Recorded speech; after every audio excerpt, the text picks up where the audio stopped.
Day 9 of the 30-day challenge 2020, January.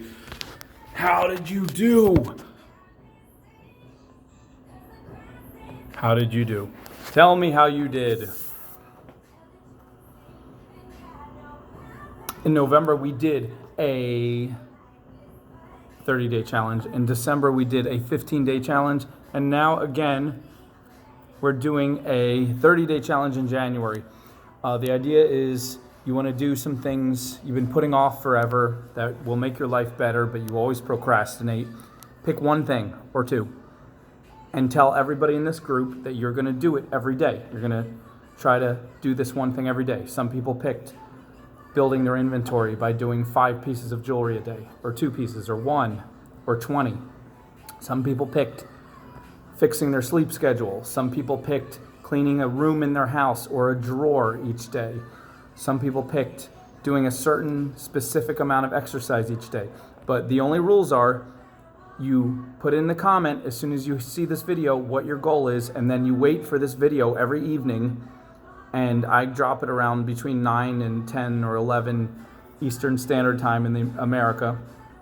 But whenever you see the video, you put a comment under it saying how you did that day in your challenge. If you made it, you say, I did it and I feel amazing. Or I did it and I did more and I feel amazing. And if you fell short, then you say, I tried, but I fell short, but you're still a winner because you tried. Trying is winning. Trying and hitting your goal completely is double winning. Trying and hitting your goal and doing a little bit over your goal and not being stressed about it but feeling great is triple winning. The only losing, though, the only failure is not trying, sitting on the couch, thinking, obsessing, worrying, crying, and wondering if you'll ever do it. That's losing. As soon as you get up and you start putting your shoulder into it, you won. You won because you beat the biggest monster of all, which is fear of starting and procrastination. You won. So in the spirit of that winning, I'm going to tell you that my goal was to fix my sleep schedule again. It was my goal in the 15-day challenge too, and I was doing great. I was waking up the time I wanted to wake up much earlier for me in the morning every day, going to bed early, not eating after a certain amount of time so my stomach could rest before I went to sleep. And then after like 4 or 5 days, I got sick because it was a holiday season and I was working 15-hour days and everything just overwhelmed me and I got sick, which is fine. I worked through the sickness. It wasn't bad. It was like a bad cold, but I worked through it, but it kind of threw my sleep schedule off. But because I kept trying and because I stuck with you guys, I kept my sleep schedule fairly manageable. So even though it wasn't ideal, even after that 5th day, I wasn't waking up exactly when I wanted. It was still hours earlier than I used to, which was sleeping in all morning and then staying up all night, which is really bad. I mean, I work really well at night, but it just doesn't work with life. There's too many people that you need to work with who are asleep, and the stores, everything is closed. So anyway, tomorrow I'm going to push myself to get up earlier because I've been slacking again.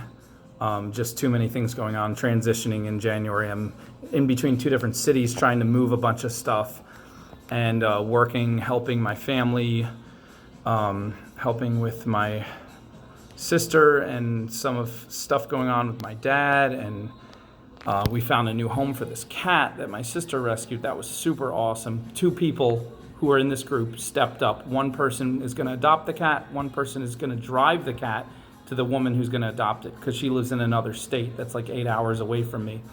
But she was already going to drive that way anyway for a vacation, but it's still a little bit out of her way, and she's going to take the cat. Anyway, all kinds of random stuff happening, but you guys are here. You're awesome. I'm so glad you're with me. Tell me in the comments how you did. Be honest. If you didn't make it, tell the whole story. It's okay. And everybody read each other's comments and give each other encouraging comments. I see that you're doing that. We're in this together, and we're going to push our lives to a little bit of a higher level of confidence, because that's how you build your life. You usually don't build your life by deciding tomorrow you're going to be Superman when you were Clark Kent for the majority of your life, and tomorrow you're just going to switch.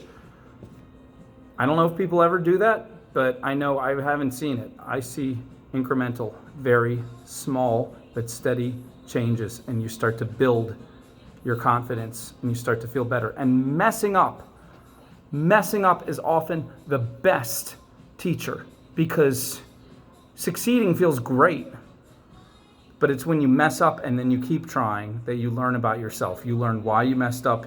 You learn what you need to do differently. You learn what trips you up, and you learn how to avoid it next time, or you learn how to plow through it, and you develop a thicker, tougher skin. And then little things don't bother you anymore like they bother other people, and you become known as the tough, reliable person in your group, in your family, in your group of friends.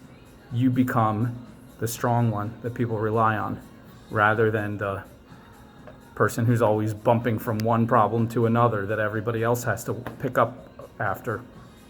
You want to be that former, not the latter. Okay, you guys have an awesome night. And again, tell me in the comments how you did. More videos to come. Tell me anything else you want to tell me. Feel free. Good night.